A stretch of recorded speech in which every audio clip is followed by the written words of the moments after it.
ఈరోజు ఇందాక ఒక గంటన్నర కావచ్చేమో 2 గంటలు కావచ్చు, సాయంత్రం 5 గంటలకి బీఆర్కే న్యూస్ ఛానల్లో నన్ను ఒక లైవ్ డిబేట్కి మన యాంకర్ మధు గారు పిలిచినందుకు నేను అక్కడికి వెళ్ళడం అనేది జరిగింది.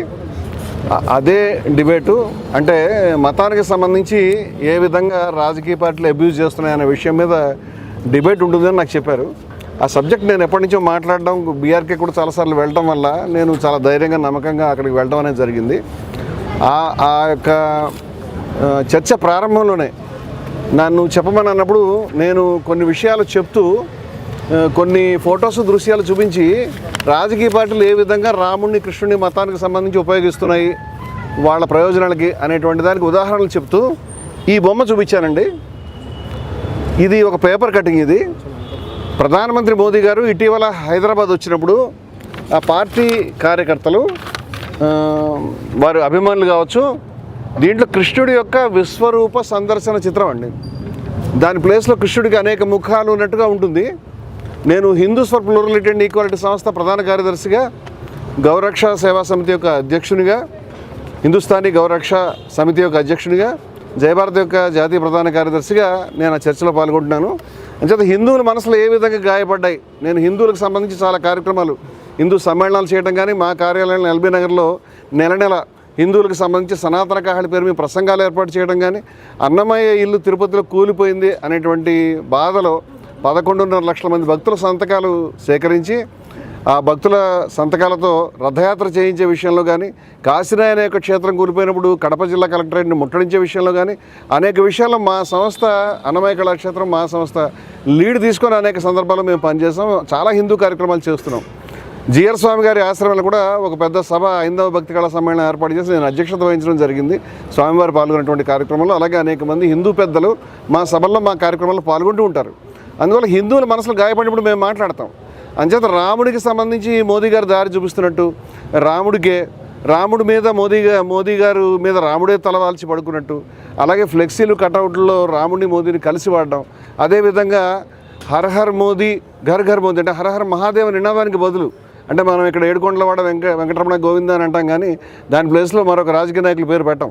అదేవిధంగా హర హర మహాదేవ్ అనేటువంటి స్లోగన్లో హర హర్ మోదీ ఘర్ ఘర్ మోదీ అని వాడడం, ఇలాంటి విషయాల పట్ల నేను అభ్యంతరం వ్యక్తం చేస్తూ పిక్చర్లు చూపిస్తున్నప్పుడు ఈ పర్టికులర్ పిక్చర్ చూపించారండి. హైదరాబాద్లో కృష్ణుడి యొక్క విశ్వరూప సందర్భంలో భగవాన్ శ్రీకృష్ణ పరమాత్ముని యొక్క కోట్లాది మంది భక్తుల యొక్క ఆరాధనీయమైనటువంటి వ్యక్తి యొక్క ఆ శ్రీకృష్ణుని యొక్క దేవునిగా భావించేటువంటి కోట్లాది మంది భక్తులు కూర్చేటువంటి ఆ చిత్రపటంలో కృష్ణుని యొక్క శిరస్సుని తొలగించి ఆ ప్లేస్లో మోదీ గారి శిరస్సు పెట్టడం అనేది మా మనసును కలిచివేసింది. దీన్ని నేను ఖండిస్తున్నాను. ఆ సమయంలో నా ముందు కూర్చున్నటువంటి కశ్యప్ రెడ్డి అనేటువంటి వ్యక్తి, ఆయనతో నాకేం పూర్వపరిచయం కూడా లేదు. ఆయన ఒక్కసారిగా లేచి నా పైన దాడి చేసి చెప్పుతో పదే నన్ను ఇక్కడ కొట్టి చంపేస్తానని గట్టిగా అరవడం అనేది జరిగింది. అది వేలు చూపిస్తూ ఆ తర్వాత కూడా చాలా బలంగా కొట్టాడు. ఆయనని యాంకర్ మధు గారు, అదేవిధంగా చర్చలో పాల్గొన్నటువంటి తిరుపతి రెడ్డి గారు బీజేపీ పార్టీ ప్రతినిధి, నా మిత్రులు వారు, అదేవిధంగా అక్కడ ఉన్న సిబ్బంది చాలామంది ఆయనను అడ్డుకొని ఆపకపోయి ఉంటే కనుక అతను దాడి ఆపే విధంగా లేడు. అతను పదే నా మెడభాగంలో, నా సమస్య ఏంటంటే ఇక్కడ నాకు సర్జరీ చేయించుకోవాలి ఇమీడియట్గా, నాకు కార్డ్ కంప్రెషన్ అనేటువంటి సమస్య ఉన్నది. దాన్ని కంప్రెసివ్ మైలోపతి అంటారు వైద్య పరిభాషలో. దాంతో నేను సఫర్ అవుతున్నాను, ఎందుకంటే ఒక నెర్వ్ ప్రెస్ అవుతూ ఉంటుంది, దానికి సంబంధించి నాకు పెయిన్ ఉంటుంది. అక్కడ అతను నన్ను తీవ్రంగా పదే కొట్టడం, ఆ తర్వాత కూడా అందరు సిబ్బంది ఆయనని సారీ చెప్పమంటే సారీ చెప్పను చంపేస్తానని చెప్పడం అనేది గట్టిగా అరవడం అనేది జరిగింది. చర్చకు వచ్చింది, చర్చల్లో అభిప్రాయాలు చెప్పడానికి కానీ ఎవరినైనా కొట్టుకోవడానికి చంపుకోవడానికి కాదు అని అతనికి నాగరికమైన భాషలో ఏ విధంగా చెప్తున్నప్పటికీ కూడా అతను వినే పరిస్థితిలో లేడు. గతంలో కూడా ఆ వ్యక్తి బీఆర్కే ఛానల్లోనే 1-2 సార్లు చర్చలకు రావటం, అంతకుముందు గోవుకు సంబంధించిన చర్చ జరుగుతున్నప్పుడు బలంగా అతను చేతులు చూపిస్తూ మా వైపు నరికేస్తా చంపేస్తా అని మాట్లాడినటువంటి సందర్భాలు కూడా గతంలో జరిగినాయి. అంతకుముందు కూడా మళ్ళీ మరొక చర్చలో ఆన్లైన్లో పాల్గొన్నప్పుడు కూడా ఇదే ధోరణి అతను కనపరచడం అనేది జరిగింది. ఇది ఏదో చెప్తున్నాడులే కానీ భౌతికంగా దాడి చేస్తాడని, అది కూడా కోట్ల మంది లక్షల మంది చూసేటువంటి లైవ్గా టీవీలో ప్రోగ్రామ్ అవుతున్నప్పుడు దాడి చేస్తాడనేది ఊహించిన విషయం. ఈ విధంగా బరి తగ్గించి దాడి చేయడానికి అతనికి మరి అటువంటి వ్యక్తి ఏ రాజకీయ పార్టీని కానీ, ఏ విలువల్ని కానీ, ఏ మతాన్ని కానీ, ఈ వ్యవస్థను కానీ, మన మతంలో పరిత్యాగం ఉంది, మన మతంలో విద్వేషరాహిత్యం ఉంది, హిందూ మతంలో కరుణ ఉంది, పరిత్యాగం ఉంది, నిర్మోహత్వం ఉంది, ఎన్నో గొప్ప విలువలు ఉన్నాయి. అటువంటి మతంలో ఉంటూ పక్క మనిషిని ద్వేషించి అసహనంతో మండిపడుతూ ఎవరినైనా కొడతాను, అది టీవీ ఛానల్ అయినా సరే కొట్టి చంపేస్తాను అనేటువంటి ధోరణిలో ఉన్నటువంటి వ్యక్తులు మతాన్ని ఏ విధంగా రిప్రజెంట్ చేస్తారనేది నాకు అర్థం కావట్లేదు. ఈ దాడిని తీవ్రంగా మేము ఖండిస్తున్నాం. అదేవిధంగా హిందువులు ముఖ్యంగా ప్రజలంతా కూడా దీన్ని తీవ్రంగా ఖండించాలని నేను ఏ రాజకీయ పార్టీకి అనుకూలం కాదు, ఏ రాజకీయ పార్టీకి వ్యతిరేకం కాదు, క్లీన్ రికార్డు ఉన్నటువంటి వ్యక్తులు. మేము ఏ రాజకీయ పార్టీకి అనుకూలంగా ఎప్పుడూ లేము. అంచేత రాజకీయ బ్రాండ్ మా మీద వేస్తే కుదరదు, ఏ రాజకీయ పార్టీకి వ్యతిరేకంగా కూడా లేము. అంచేత కొన్ని విలువల గురించి మాత్రమే మాట్లాడుతున్నాం మేము. ఇటువంటి పరిస్థితుల్లో అతను బయటకు వచ్చినప్పుడు మళ్ళీ కూడా అతన్ని లోపలికి పిలిచే ప్రయత్నం జరిగింది. అతను సారీ చెప్తానని మళ్ళీ టీవీ స్టూడియోలోకి రావటం, వచ్చిన తర్వాత మళ్ళీ అదే ధోరణిలో వేలు చూపిస్తూ బెదిరించడం, మళ్ళీ చంపుతాను కొడతాను అనేటువంటి పద్ధతిలోనే మాట్లాడడం అనేది చూసి దాన్ని లైవ్ ఆఫ్ చేసి ఆయన్ని బయటికి పంపించడం అనేది జరిగింది. అక్కడ కూడా అతను చాలా దుర్భాషలు ఆడినట్టుగా నాకు తెలిసింది. ఆ వ్యక్తి నుంచి మాకు ప్రాణాలకు ముప్పు ఉంది. ఈ రకంగా కార్యకర్తలు తయారు కావటం, ఈ రకంగా అనేక మంది రోడ్ల మీద అంటే బహిరంగంగా ఒక టీవీ ఛానల్ యొక్క లైవ్ డిబేట్లోనే ఒక మనిషిని కొట్టి చంపే ప్రయత్నం జరుగుతున్నప్పుడు మరి అది కూడా ఒక సంస్థ, హిందూ సంస్థకు అనేక కార్యక్రమాలు, హిందూ సమ్మేళనాలు నిర్వహించినటువంటి మా రికార్డులన్నీ చూపిస్తాం. హిందూ సమ్మేళనం నిర్వహించిన వ్యక్తికి ఒక బయట ఛానల్స్లోకి వెళ్ళి మాట్లాడుతున్నటువంటి నేను ఒక రచయితని, ఎంతో కొంత మంచి పేరు ప్రతిష్ట ఉన్నటువంటి వ్యక్తి మీద అందరి ముందు ఈ సమక్షంలో దాడి చేయడానికి ప్రయత్నం, దాన్ని కొట్టి చంపుతానని చెప్పేటువంటి విధానం జరుగుతున్నప్పుడు రాష్ట్రంలో ఎక్కడ రక్షణ ఉంటుందో ఇటువంటి వ్యక్తులు? ఇటువంటి వ్యక్తుల్ని పౌర సమాజం దూరం పెట్టాలి, ప్రజలు దూరం పెట్టాలి. అటువంటి వ్యక్తిని కఠినంగా ఆ వ్యక్తి మీద నాకు ఎటువంటి కోపం కానీ, ఎటువంటి ద్వేషం కానీ వ్యక్తిగతంగా ఏమీ లేవు. కానీ కొన్ని విలువలకు సంబంధించిన మనం పనిచేస్తున్నప్పుడు ఇటువంటి వ్యక్తుల్ని బయట అలౌ చేస్తే కనుక సమాజం అనేది చాలా ఇబ్బంది పడుతుంది, చాలా తీవ్రమైనటువంటి పరిస్థితి వస్తుంది అనేటువంటి అభిప్రాయంతో ఈరోజు నేను పోలీస్ స్టేషన్లో ఇక్కడికి వచ్చి బంజారాహిల్స్ పోలీస్ స్టేషన్లో కంప్లైంట్ చేయడం జరుగుతుందండి. దీనికి సంబంధించి రేపు ఒక ప్రెస్ మీట్ కూడా కండక్ట్ చేస్తాము. దానికి సంబంధించి మిత్రులందరూ కూడా పిలుస్తామండి. థ్యాంక్ యూ మీరు ఇక్కడ దాకా వచ్చినందుకు. పోలీస్ అధికారులు ప్రస్తుతం డాక్టర్ గారి దగ్గరికి వెళ్ళి మెడికో లీగల్ కేసు కాబట్టి దీని మీద మీరు ఒకసారి ఉస్మానియాకి కూడా వెళ్ళమని చెప్పారు. అక్కడికి వెళ్తున్నాను నేను.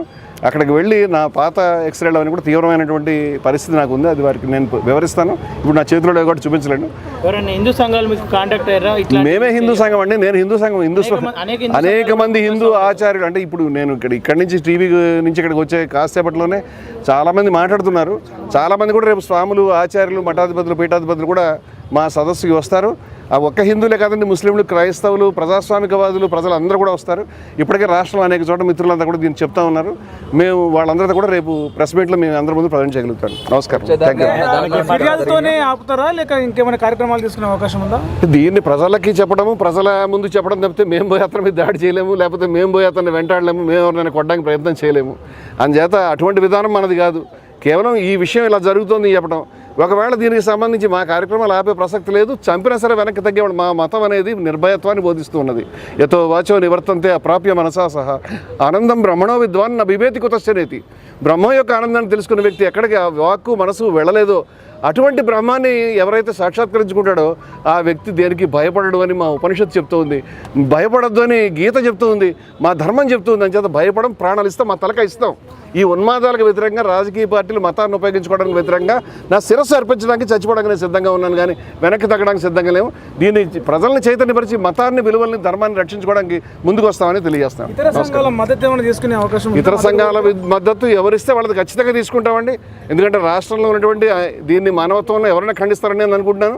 ఖచ్చితంగా దీన్ని తీసుకుంటాం. ఇటువంటి ఎలిమెంట్స్ ఎవరైతే ఉన్నారో వాళ్ళ రాజకీయాల నుంచి, పార్టీల నుంచి, సంఘాల నుంచి, పౌర జీవితం నుంచి, ప్రజా జీవితం నుంచి దూరం చేయడానికి ఎటువంటి ప్రయత్నం చేయాలో దీన్ని పరిశుద్ధం చేయడానికి ఆ ప్రయత్నాన్ని చేస్తామని ఖచ్చితంగా తీసుకుంటాం. మతాన్ని వాడుకొని రాజకీయాలు చేసే వాళ్ళకి ఏం చెప్పాలి? మతాన్ని రాజకీయాలు చేసేటువంటి పెద్దలకి నేను నమస్కారం చెప్తాను. ఈ పార్టీ, ఆ పార్టీ కాదు, అందరూ వాడతారు. హిందూ, ఇస్లాం ఏదైనా కావచ్చు. మతాన్ని ఉపయోగించుకుని రాముడిని, కృష్ణుడిని, అల్లాని, ఖురాన్ని ఉపయోగించుకుని రాజకీయాలు చేయకండి. చాలా నష్టపోతున్నాము. మీ రాజకీయం మీరు చేసుకోండి, మీరు మంచి ప్రయత్నం చేసుకోండి. మీరు ప్రజలకు ఏం చేస్తారు? కరెంట్ ఇస్తారు, వీధులు, మంచి మంచి వీధులను వెడల్పు చేస్తారు, లేకపోతే ఆరోగ్య సౌకర్యాలు, విద్యా సౌకర్యాలు అవన్నీ చెప్పండి ప్రజలకి. మీ కార్యక్రమం చెప్పి మీరు ఓట్లు వేయించుకోండి. కానీ ఎట్టి పరిస్థితులు రాముడి పేరు మీద, కృష్ణుడి పేరు మీద, ఖురాన్ పేరు మీద, అల్లా పేరు మీద ఓట్లు అడిగే ప్రయత్నం చేయొద్దు. ఈ రాజకీయాలకు మతాన్ని చొప్పించొద్దు. మతం, రాజకీయాలు వేరుగా ఉండాలని ఒక మత సంస్థగా, ధార్మిక సంస్థగా నేను కోరుకుంటున్న విషయం ఎట్టి పరిస్థితుల్లో కూడా రాజకీయాలు మతానికి దూరంగా ఉండాలని విజ్ఞప్తి చేస్తున్నాను.